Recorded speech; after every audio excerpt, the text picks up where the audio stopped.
get 2 minutes. I'm sorry. Madam मैं 4 minute खत्म कर दूंगा मैडम, आप दोबारा नहीं बोलने दूंगा। मैडम पिछले 3 साल में जो मॉब लिंचिंग के वाकयात हमारे मुल्क में पेश आए हैं, इससे हमारी आंखें खून के आंसू रोती हैं, रूह तड़पती है, जिस्म कांपता है और दिल लहूलुहान होता है। और मैं आपको वाज़ेह तौर पर कहना चाह रहा हूं मैडम कि ये वाकयात नहीं ख़त्म होंगे।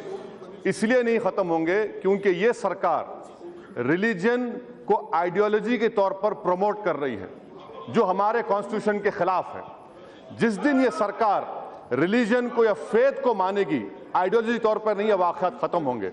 दूसरी बात ये कह रहा हूं कि क्यों ख़त्म नहीं होंगे, जब तक बीजेपी कल्चरल नेशनलिज्म को मानेगी, इस मुल्क में मॉब लिंचिंग होते रहेगी, दलित और मुसलमान मारे जाते रहेंगे। जिस दिन बीजेपी कॉन्स्टिट्यूशनल नेशनलिज्म को अपनाएगी, मॉब लिंचिंग खत्म हो जाएगी। तीसरी बात मैडम, ये सरकार अपने कॉन्स्टिट्यूशनल ड्यूटी में सरासर नाकाम साबित हुई है। ये किसी की भी जान बचाने में नाकाम साबित हुई है। इन्हीं के कर्नाटक में लोग मारे गए, केरल में मारे जा रहे हैं, और फिर पूरे मुल्क में इन्हीं की रियासतों में जहां पर ये इख्तिदार पर है, मुसलमानों और दलितों को टारगेटेड किलिंग हो रही है। चौथी बात यह है मैडम, जो मैं आपके सामने रखना चाह रहा हूं, अभी अलीगढ़ रेलवे स्टेशन पर एक नजमुल हसन नामी शख्स इंजीनियर है, रेलवे पुलिस ने क्यों पकड़ा उसको?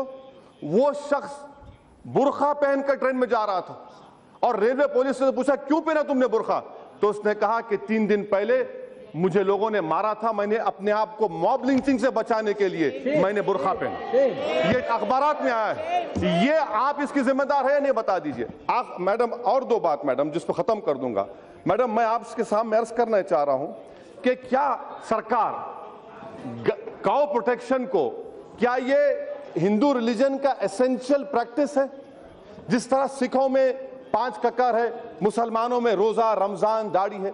अगर ये डिसाइड करें cow protection is an essential part of Hinduism, आप नहीं कर सकते तो सुप्रीम कोर्ट को दीजिए, तय करिए। आप एडवाइस चाहते हैं, मैं सजेशन दे रहा हूं मैडम। और एक आखिरी बात मैं कहना चाह रहा हूं मैडम, हमारे प्रधानमंत्री, हमारे वजीर आजम इजराइल को गए, मुझे बड़ी खुशी हुई कि वजीर आजम ने एक यतीम बच्चे को अपने करीब बुलाया, उस पर रहम किया, उस पर दस्ते शफकत रखा। मैं आपके जरिए से वजीर आजम से पूछना चाहता हूं कि जिस तरह वजीर आजम ने एक मोशे नामी बच्चे को, जिसके वालिदैन को पाकिस्तान के दहशतगर्दों ने जान से मार दिया था, क्या हमारे वजीर आजम अपने घर में इखलाक के बेटे को बुलाएंगे, जुनैद के भाई को बुलाएंगे, अयूब खान के खानदान वालों को बुलाएंगे, कर्नाटक में आपके लोगों को मारने वालों को बुलाएंगे, बुलाकर उनको गले से लगाए वजीर आजम? अगर मोशे को गले से लगा सकते तो यहां पर जिन लोगों ने उनको मारा वो भी टेररिस्ट से कम नहीं है मैडम। और मैं आखिर में आपसे अर्ज करना चाहूंगा मैडम, आखिर में आपसे अर्ज करना चाहूंगा कि जुनैद के वाकये में FIR में लिखा गया कि उसको क्यों चाकू मारा गया, कि तू गाय का मांस खाने वाला, इस पर चाकू मारा गया। और किसी को क्या 30 दिन में बेल हो जाती? क्या आपकी सरकार नहीं है वहां पर 30 दिन में बेल होगी? 90 दिन लगते हैं मैडम मर्डर केस में। आपकी सरकार सो रही है, आप कॉन्स्टिट्यूशन ड्यूटी में नाकाम साबित हुए।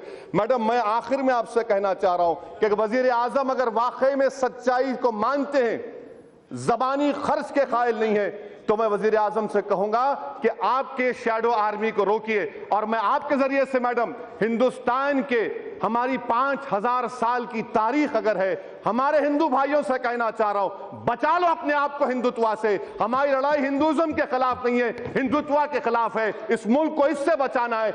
यह हुकूमत हिंदुत्व को प्रमोट कर रही है और टारगेटेड किलिंग कर रही है मुसलमानों और दलितों की। ये नाकाम साबित हुए हैं। मोदी सरकार की हुकूमत जब तक रहेगी, मॉब लिंचिंग चलता रहेगा। शुक्रिया मैडम। Thank you honourable.